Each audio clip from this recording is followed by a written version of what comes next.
আসসালামু আলাইকুম আমার প্রিয় আপু ভাই আঙ্কেল আন্টিরা কেমন আছেন সবাই। আশা করি আল্লাহর রহমতে সবাই ভালো আছেন। আলহামদুলিল্লাহ আমরাও ভালো আছি। দেখেন এখানে আমার খড়ি চুলো ছিল আর রান্নাঘরে চাল ছিল, তো চালও ভেঙে ফেলাইছি, চুলাও ভেঙে ফেলাইছি। তো এখন আমি রান্না করছি। দেখেন আমার সেই রান্নাঘরের ভিতরে যে চুলাটা বানাইলাম, ভেবেছিলাম পাইপের চুলা বানাবো, কিন্তু পাইপের চুলা না, এই যে কষি কেটে নিয়েছি। তো সেখানে যে আকিকা দিয়েছে আমাদের এক ভাসুররা, তো খাসির গোস্ত দিয়ে গেছে। তো সেই খাসির গোস্ত রান্না করছি আলু দিয়ে, অল্প পরিমাণে 1 পোয়া মতন হবে, 250 গ্রাম মতন হবে। তো আলু দিয়ে ঝোল করছি।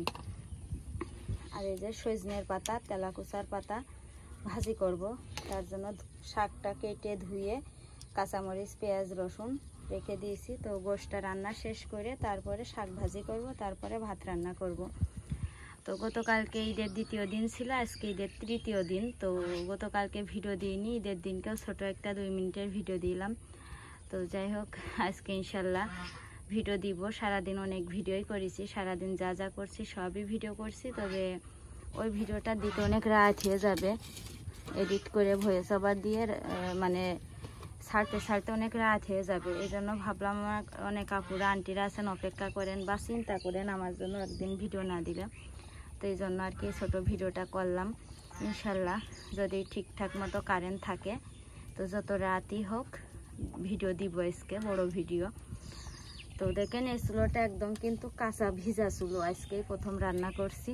তারপরেও দেখেন মাশাল্লাহ চুলাটা কিন্তু অনেক জ্বলছে, তো সুন্দর হয়েছে চুলাটা বানানো। এবার মানে যে বাড়ির চুলা বানাই খুব ভালো হয়, তো এই বাড়ির চুলো যেন আরো বেশি ভালো হয়েছে। আসলে যত দিন যাচ্ছে বানাতে অভিজ্ঞতা হচ্ছে, ততই ভালো হচ্ছে চুলাগুলা।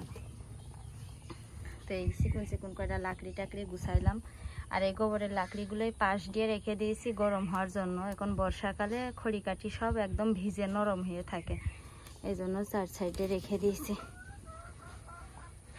তো এটা রান্না হোক, আমি ফোনটা এখনই ঘরে রেখে আসবো, ভিডিও আপলোড দেব। তো সবাই ভালো থাকবেন, সুস্থ থাকবেন, ইনশাল্লাহ বড় ভিডিওতে কথা হবে, দেখা হবে।